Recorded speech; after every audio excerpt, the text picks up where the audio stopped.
Sleeping stories. I don't like horror stories anymore animated. Scaristries. Reddit credits. You Victor writes. Had I ever felt panic before? My heart was beating in my chest. They had never woken up before. Corpses are supposed to stay dead, aren't they? Was always so confident. My abilities were top of the line, and I knew just how to preserve them. Keep them looking pristine in my attic. My wonderful attic. My wonderful, pretty statues had made a mistake though. I normally made the preparations right away. This time though I decided to wait. I found another one that would make a great addition. I left one corpse in my attic untreated. Now it's gone. Where has it gone? Where have you gone, my sweet? Wow. One creepy diary, right? Still freaks me out to this day. John Palmer was a famous serial killer who loved to embalm his victims and keep them in his attic. Police still unsure whether he did it while they were alive or dead, however. What's even scarier is they never found him, even to this day 40 years later. Lucky that one of his victims escaped so the police could find his house. Well, hope you enjoyed the tour of John's house. We have a lot of other places to hit on our Atlanta City of Horror route, so let's get going. The tour guide was just too damn cheery. I mean, I enjoyed horror just as much as anyone on this tour, I suppose, but she was on another level. To talk about everyone's deeds the way she did almost seemed like she enjoyed it. She was probably just desensitized due to repeating the stories over and over. Her large white smile while talking creeped me out though. I felt a shiver run down my spine as I stood on the sidewalk outside of the tour bus. There was a large crowd that had gathered outside of the home, old and falling apart, dilapidated. A fence was blocking the majority of the front view, the gate barricaded shut. No entry allowed. Wonder who owned the property now. Everyone was lining up, queued to squash themselves back onto the bus and onto the next destination. Forget this. The whole tour to this point had just been story after story. We never got to enter any of the locations or see any real scary things. I was bored as hell. Time for an adventure of my own. It wasn't hard to ditch the crowd and circle around to the alley behind the house, not like they had a roll call. Finally, some quiet to myself.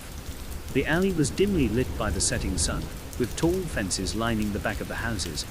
Surprised anyone still lives around the killer's house, pretty sure that devalues the surrounding homes, especially with the tours. I shielded my eyes from the sun peeking over the fence line as I tried to see into the backyard of my target. Nothing special, dead and dying grass leading up to a shut wooden back door. I glanced around briefly. The coast was clear. Jumping the fence was easy enough, not my first adventure into these types of houses. Was obsessed with horror. Always had been. What scared other people intrigued me. I had yet to experience anything truly terrifying, however. That had led to me using these horror tours as a way to get as close as possible to real types of places that scare people, places related to killers. I landed hard on my feet in the backyard. Now my ankles decided they wanted to hurt. Nevertheless, wanted to see the inside of the house. Surprisingly, the back door was unlocked. I guess they didn't expect people to go past the front barricade. I shut it gently behind me and glanced forward. The place was pitch black. To be expected, of course. Pulled out my phone and turned on the flashlight, shining it in front of me. There was a long corridor leading forward. Was in the kitchen, basic appliances still in place, surrounded by wood-paneled walls. I needed to find the stairs. Stairs that would take me to the attic. Something was off though. The kitchen seemed clean and free of dust. Was someone maintaining the house? A bit weird since it seemed that no one was wanted inside of the yard. Not like anyone was going to buy it. Was someone living here? I shook my head trying to free it of questions.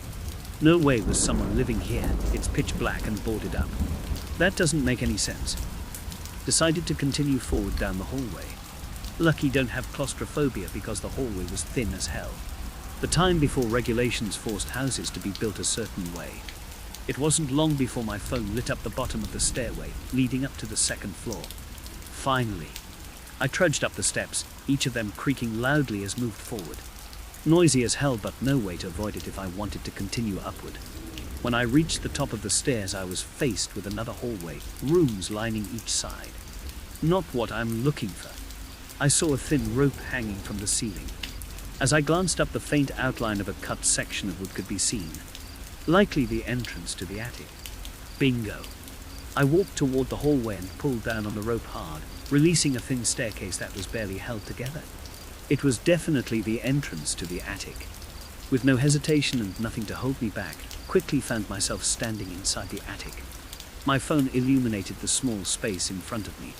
It was empty, just a single table in the center of the room, restraints laying limp at its side.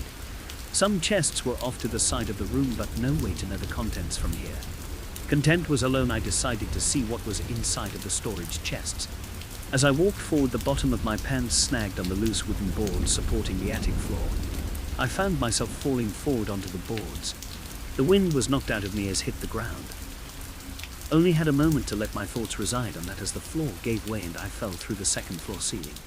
This time my vision faded to black as I lost consciousness. When I came to, I couldn't move. I felt a cold, hard surface underneath my back. My legs and arms were held down tightly to the surface. My mind was slowly clearing when it hit me. The table in the attic. I was tied down to the table in the attic. I felt a lump forming in my throat as I struggled to breathe. I only had a moment to myself as I was suddenly facing a smiling woman. The tall guy. She was standing above me, a large white smile stretched across her face. She started to laugh. I wanted to scream, but my throat was too dry. Enjoyed the tour, did you? Don't think I remember everyone that tags along. Saw you go to explore the house. My house? Did you think no one would want to own it? She continued to laugh quietly, running her hands down my body. She suddenly began to tear my clothes off, ripping them free. I was left in my underwear. The full force of the cold air in the attic began to hit me and I started to shiver. Was probably lying to myself though. It wasn't just the cold. She began to trail her fingers down my arms and legs before pinching my stomach slightly. 11 have been waiting for someone curious, someone to want to explore the house. I purposefully set it up to cause people to injure themselves and get trapped. I wanted my first victim to be someone who knew about the original killer. I could barely hear her with my heart pounding in my chest, filling my ears with constant noise. She was out of view and I heard rummaging. As she approached back into my view, she held a long bright needle above my face, a cloudy liquid dripping from the tip. 11, suppose I should tell you now. They were all awake. What is she talking about? My mind was racing as I felt a growing pressure. A tight band restricted my upper arm. The tightness was followed by pain as she shoved the needle into my left arm. I felt a burning sensation as the foreign liquid invaded my bloodstream. You're awfully quiet, aren't you? Oops, I guess forgot to mention I also intentionally injected you with furosemide to make you dehydrated. Probably hard for you to say anything with a serious case of dry mouth. She leaned her head back and laughed loudly, seemingly enjoying the joke she had made. It won't be long now.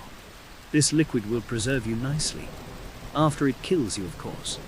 Best to use it while you are alive, though. Maybe we have a chance to preserve your facial expressions. I'm not an expert on embalming fluid, though. I couldn't concentrate on what she was saying. Waves of nausea were overwhelming my thought process as I started to dry heave. I felt hot in the cold air of the attic and my heart began to pound harder. My head was no longer pounding from just my heartbeat. It felt like it was going to rip itself apart as a headache blurred my vision. These effects were only temporary, however. Realized that I was screaming despite how dry my throat was as the burning sensation enveloped my entire body.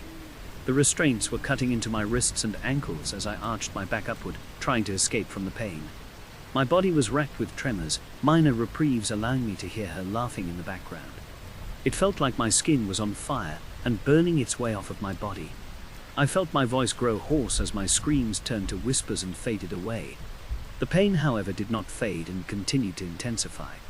As glanced around widely, she suddenly grabbed my face and held it close to hers, staring into my eyes.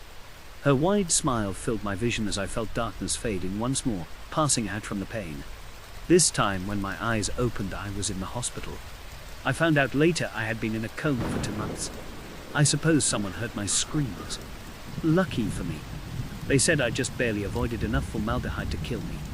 I was left with a nice souvenir. Permanent autoimmune disease, and my eyes have never stopped being red and bloodshot from burst blood vessels.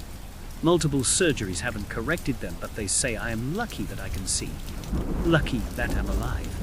They never found her, though. She was gone from the house, off to another horror house somewhere across the county.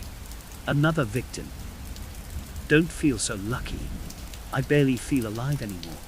I don't get out of the house much now and am at risk to get sick all the time. I got the full experience of what a horror house could offer someone, though. I don't read many stories anymore, especially scarier ones. I guess you could say I don't like horror stories anymore. I suppose an experience like this would do that to anyone.